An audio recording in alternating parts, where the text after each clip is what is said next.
Today, an overview of fantasy fiction, a reading from the Legend of Podkin One Ear by Kieran Larwood, and create your own fantastical world.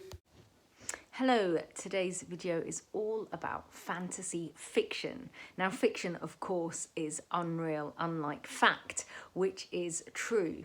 So fantasy fiction is a type of speculative, which means it could be true, fiction that is often set in a whole new universe. So there are perhaps characters that aren't human and place names that you won't have heard of.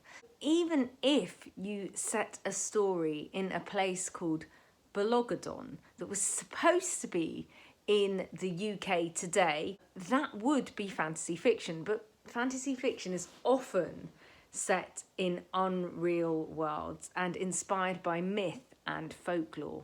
Its roots go way back. They're set in oral tradition and storytelling, and then they became fantasy literature when people began documenting and writing things down. And of course, it also exists in the realm of drama.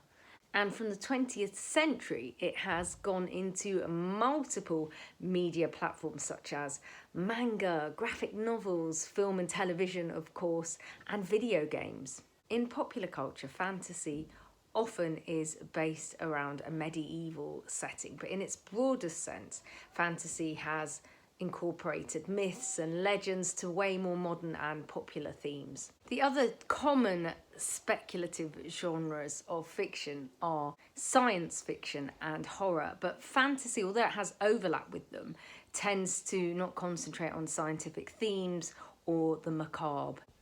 Elements of the supernatural and fantastic have existed since storytelling began. We know that ancient peoples believed in certain spirits or magic that doesn't necessarily exist. So let's take a look at some of the famous works of fantasy fiction throughout history. The Epic of Gilgamesh was from ancient Mesopotamia and is regarded as the earliest surviving great work of literature. In the Epic of Gilgamesh, Gilgamesh, the king of Uruk, is oppressing the people, so the gods send a wild man to go and sort him out, and they end up being friends, but then the man dies, and Gilgamesh is so upset by this. He then goes on a quest to find the secret of eternal life. The ancient Egyptians incorporated fantasy in their written tales, and myth was a big part of ancient Greek literature. And also, Ovid's Metamorphoses undoubtedly has influenced fantasy works of the modern day. The 1700s saw 1001 Arabian Nights, which was a collection of ancient and medieval folk tales. And many of the characters are still cultural icons such as Aladdin, Sinbad and Ali Baba.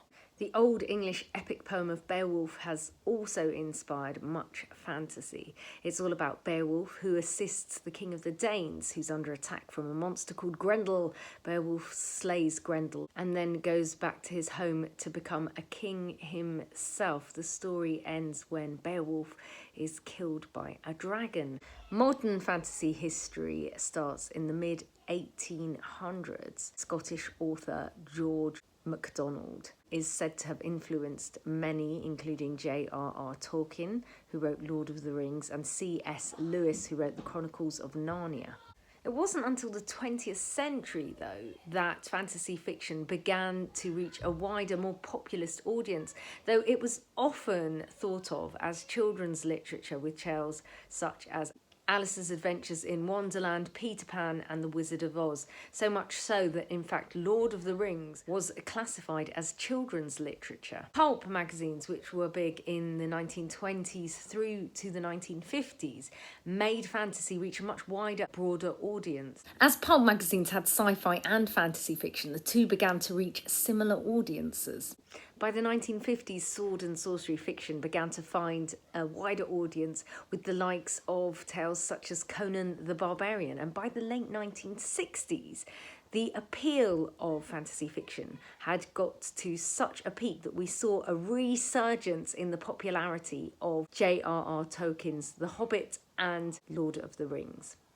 So much so that it totally entered the mainstream.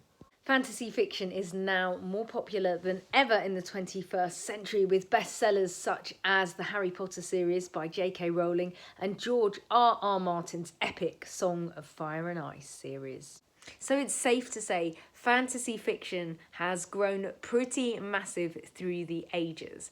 Today's story is set in a fantastical fictional world. This is The Legend of Podkin One Ear by Kieran Larwood. Chapter 2. The Worst Bramblemas Ever. The Gorm. First you need to know about them. Nowadays, thank goodness, they are nothing but a bad memory. Something to scare the little ones with at night. But back when your grandparents were young, rabbits lived in constant fear of their strange riders, of the screeching of metal in the night and the echoing of their terrifying war horns. The Gorm. Nobody knows exactly how they came to exist, only that they were first seen in a little warren called Sandywell, up in northern Enderby, where the Red River meets the sea. A meek little tribe of rabbits lived there, grey-furred sable bunnies that liked fishing, sailing and building boats. They never caused any trouble, and nobody paid them much attention. Until one day, everything changed. Some say there was something in the river that got into their veins. Some say they tunnelled too far down and came across something cursed and poisonous. Others say it was the work of witches. Whatever the reason, they stopped being the Sandywell Greys overnight and turned into something else. Something evil and unnatural. First, the warren changed. Just a little at first, until eventually great spikes of jutting metal burst out of it, sticking up into the air like poison porcupine quills, and the land around became blackened and scorched. The waters of the Red River turned black and noxious as they ran past. Animals that lived in the woods and waters either died or became warped and ruined. Folks started calling the warren Splinterholm and stayed well away. But that didn't help them. Next, the old Sandywell rabbits reappeared, except you wouldn't have recognised them. They were clad head to foot in iron armour. Iron, that metal that rabbits find impossible to work with, and poisonous to the goddess herself. The Sandywell rabbits had not only shaped and moulded it, they had bonded with it somehow. It seemed as though the metal had fused and pierced their very skin. It ran through their veins and bled into their eyes, turning them blank and rusty red. The rabbits used the metal to bend and shape the creatures around them as well.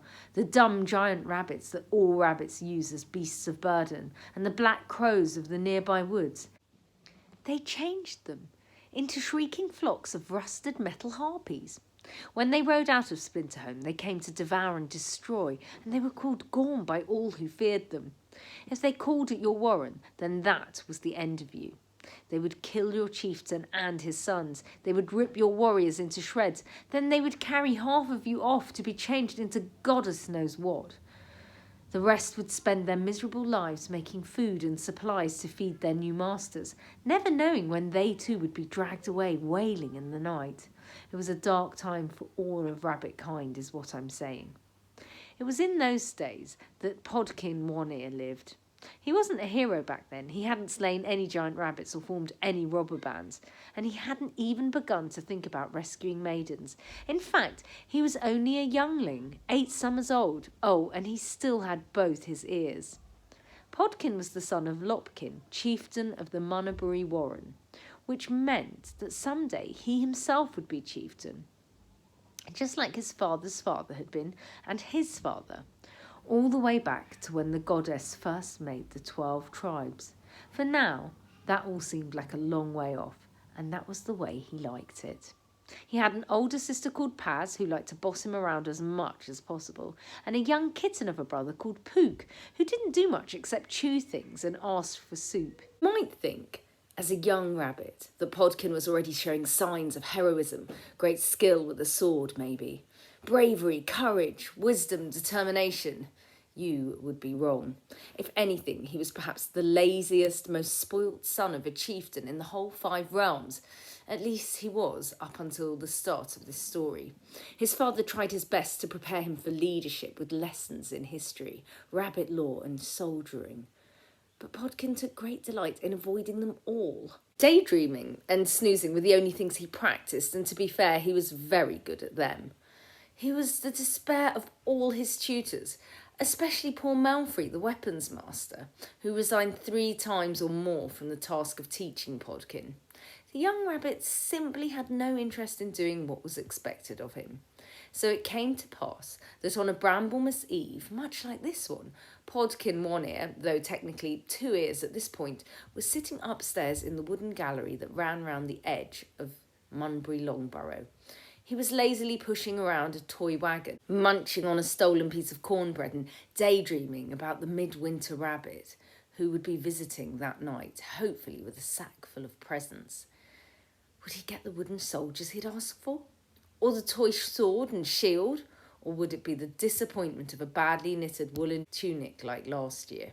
"What are you doing up here, Pod?" His sister had tiptoed up the stairs and was now glaring at him. Podkin's little brother Pook was nestled in the crook of her arm, chewing away at a carrot. "Mother sent me to get you. They're about to have turnip soup and dance the bramble reel. You should be there, seeing as you're next in line to be chief." Paz took it hard that she was never going to lead the warren, even though she was the eldest, but it was tradition, fair or not, that the first son took over. Podkin yawned deliberately. The bramble reel, how exciting. He took Pook from her and tickled his tummy. He could hear all the festivities in the hall below and had absolutely no desire to join in with them. "Please stand aside so I can rush down the stairs and prance about like a prize pudding." "If you don't come down, you're going to be in trouble," said Paz. "Do you have any idea what it takes to be a chieftain? Nobody will want to follow a lord who spends all his time tickling his baby brother, playing with toys and hiding away in corners daydreaming." Podkin huffed and flicked his ears at his sister. "You're just jealous because you think you would make a better chieftain than me." "Well, I would, wouldn't I? Anyone can see that." Paz started ticking off a list on her fingers. "I'm the eldest, I do what father and mother tell me, I go to all my lessons instead of hiding in the meadow and picking daisies like a rat-brained fairy flump." Podkin was about to leap on Paz and pull her ears when the warren horn began to sound. The 3 young rabbits rushed to the edge of the gallery and looked down onto the hall. Soldiers were grabbing spears and shields. Children were being herded into corners, and their father, Chief Lopkin, was striding towards the burrow entrance, drawing his sword, his great silver broadsword that everyone thought was magical. "Me winter wabbit," Pook shouted, trying to wriggle free. "It's not the midwinter rabbit, Pook," said Podkin, the argument with Paz forgotten. "It looks like trouble, and trouble doesn't leave presents outside your burrow at night." Frightened murmurs were drifting up from the crowd below. "A rider, a lone rider, is coming." And then, "A rider wearing armour, iron armour." And finally, "It's the Gorm are here." This last shout caused mass panic. Podkin could see his father yelling, but his voice was swallowed up by the hubbub. The warren was terrified, losing its head. This was the time it really needed its chieftain, somebody to lead them all. Pod watched Lopkin breathe deep, then bellow in his great commanding voice, "Silence!" The whole Longburrow instantly froze, hundreds of scared eyes turning to Lopkin, who stood amongst them, his magic silver sword flashing. He let the silence stand for a moment before speaking as calmly as he could. "A rider approaches, true, a Gorm, true, but it is a lone rider, and he carries the white flag of peace. We will let him enter and hear what he has to say." The sound of the heavy oak entrance doors opening echoed down the warren. The rabbits in the long burrow pressed back against the walls. Spears were raised. Breath was held. Something was making its way along the entrance hall. "Will it be okay, Paz?" whispered Podkin. He had always been in awe of his tall, powerful father. He had always seemed invincible, at least until now. "I don't know, Pod," Paz replied. "Father has his sword." The look in her eyes was enough to make Podkin truly afraid for the first time in his short life. Chief Lopkin called out the traditional greeting to the darkness of the tunnel. "Enter, stranger, and be welcome on this Bramblemas Eve." Clank. Screech. Grinding metal, followed by the clump of heavy leather boots. It seemed the rider had dismounted whatever had been carrying him and was now coming down the entrance tunnel on foot. 150 terrified rabbits all held their breath. Clank, screech. Pook began whimpering. They could now see something moving in the darkness of the tunnel. Torchlight from the great hall caught on metal and bounced back in orange glints. "Enter," Lopkin called out again. "We mean you no harm." With a final grinding squeal, the figure emerged and leapt from the tunnel to land in the centre of the warriors' circle. The rabbits had all heard terrifying tales of the Gorm, but none had done the real justice. This wasn't a rabbit anymore. If it ever had been, it was now something else entirely. A walking slab of metal and meat, pierced through with rusty thorns and nails, its armour overlapped in sheets of jagged dented iron, mottled with rust and splashes of dried crimson, that looked very much like old blood. What is going to happen? Will the Gorm take over? Are our rabbit friends going to be okay? Is Bramblemas still going to be on? How does Podkin lose an ear? You'll have to read the book to find out. Now, I thought it might be fun if we had a go at creating our own magical kingdom or fantasy fiction tale. So all you need to do is have your imagination bursting with ideas and creativity. So I've got paper and a load of pens. Now, what it would be good to do is to decide who lives in your world. Is it fairies or trolls or elves, or maybe they're creatures that we haven't heard of before? Maybe you want to make up your own inhabitants of the world. Maybe it's just people, but people that have special powers or that are supernatural or a bit magical in some way. Where do they live? Do they live in a big island, perhaps? And is it only them that live there? Or do they have enemies? Or do the enemies live on different islands? Have a think about who it is that are the characters of your story, where they live, who their enemies are, who their allies are. Then have a think about what the timeline is. You need to have a history of your world. And also, it might be good and helpful to draw a map of your world as well. Because once you have a map and a historical timeline for your world, then you can start thinking about the adventures that your people are going to have. A fantasy series often comes in a number of volumes or books, and so you could map out what will happen in part 1, part 2 and part 3. Maybe it's a trilogy. So I'm going to have a go at making my own map, making my own historical timeline, and making my own fantasy world. So I just want to show you my world that I've come up with. These are the two islands of Tarsalee and Merrock, and they're connected by a bridge. The people had a war a long time ago, and now they're enemies. The Merrock Island has got an elected leader, whereas the Tarsalee Island has a royal family. They've all got their different strong points. Merrock's a really good horseman. Tarsalee's are really good at sea. And there's other weird magical forces. You can see where I've drawn these little lines like that in the dark forest and here at the lakes. For instance, that means there's magic involved. There's certain people called the tree people that can communicate with flying folk. And that means that they can fly and do all sorts of magical things, but different people have different powers. I've mapped out the 3 books, the Great War, over here, the Great War, the North and South people.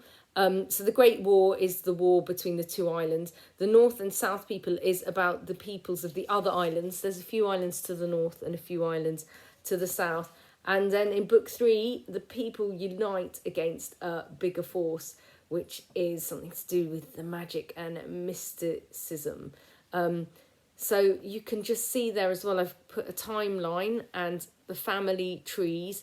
And now that I've mapped out my 2 islands, I can know how to write each story, like how things will work. For instance, here we've got the Uritan Mountains in the north and then hinterlands beyond where the nomads live. And here is a commune, and This is where tree people live in the dark forest, and the old well has magical powers and tunnels beneath it. And then over here, there's more tree people living there, and that's the ferals. The Cartoothians from the island of Cartooth have settled in this area. There's the high cliffs, the lakes, and then this is the western tip, and that's a road that leads down south. So there's lots of things going on. It's great fun to create your world, create your stories, find out how things will pan out in the books that you're writing.